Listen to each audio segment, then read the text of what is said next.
سلامونه د دې اونۍ غوره خبرونو ته ښه راغلاست. ننګرهار کې د چرګانو په سوداګرۍ 248 میلیونه ډالر پانګونه شوې ده. د ننګرهار ولایت د کرنې او مالدارۍ خونې رئیس انجینیر محمد قاسم یوسفي وایي چې په دې ولایت کې د غوښینو چرګانو د روزنې 2000 کارخونې شتون لري چې له جملې یې 1000 فعاله دي او هره ورځ د جلال آباد ښار مارکیټ ته تر 800 پورې چرګان وړاندې کوي. د افغانستان د کرنیزو محصولاتو د پروسس او صادراتو د پراختیا په هدف کرنیز کمپلیکس جوړیږي.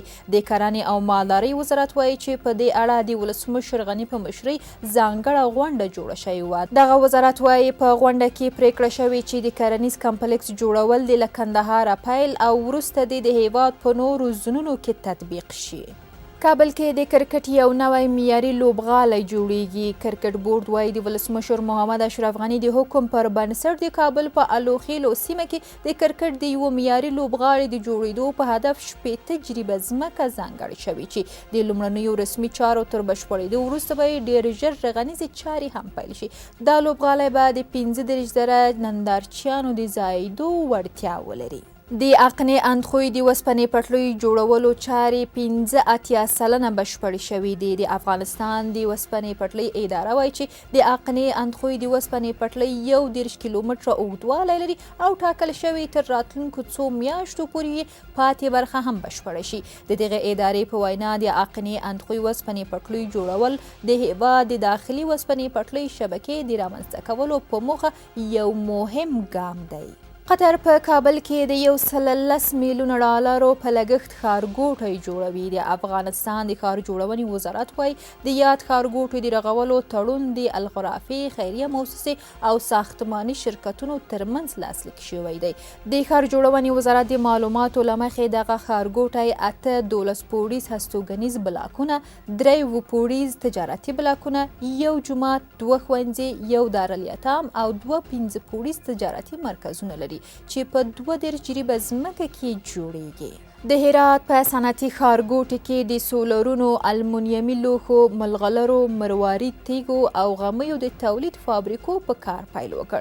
د صنعت او سوداګرۍ وزارت وایي چې په دغو فابریکو شاوخوا 20 میلیونه ډالر پانګونه شوي او سلګونه تنه پکې په کار بوخت دي.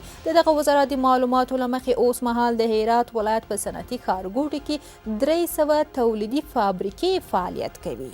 په فاریاب کې د نجونو د یوه ښوونځي لپاره ودانۍ جوړه شوه. د پوهنې وزارت وایي دغه ودانۍ په پاخه او اساسي ډول په 3 پوړونو کې د ناروې شاهي دولت په مالي مرسته د 70 میلیونو او 503,619 افغانیو په مجموعي لګښت جوړه شوې چې 42 درسي ټولګي، 6 اداري خونې، 10 غرفې، عصري تشنابونه، د زده کوونکو لپاره 250 پایې، میز او څوکۍ لري.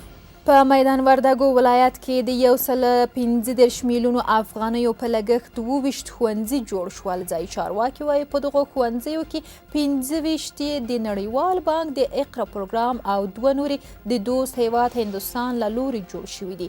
د میدان وردګو والي عبدالرحمن طارق وایي دغه ښوونځیو په جوړېدو سره د هیلو نوې کړکۍ پرانیستل شوه او زموږ بچي به تر یو محفوظ چت لاندې زده کړې وکړي.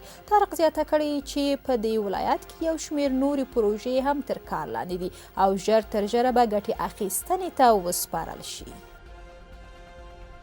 د ارزګان ولایت د اطلاعاتو او فرهنګ ریاست ودانۍ د جوړولو چارې بشپړې شوې. د ښار جوړولو او ځمکو وزارت وایي چې یاده ودانۍ د 344 متر مربع په مساحت په 3 پوړونو کې د 24 میلیونو او 100,000 افغانیو په مالي لګښت جوړه شوې ده.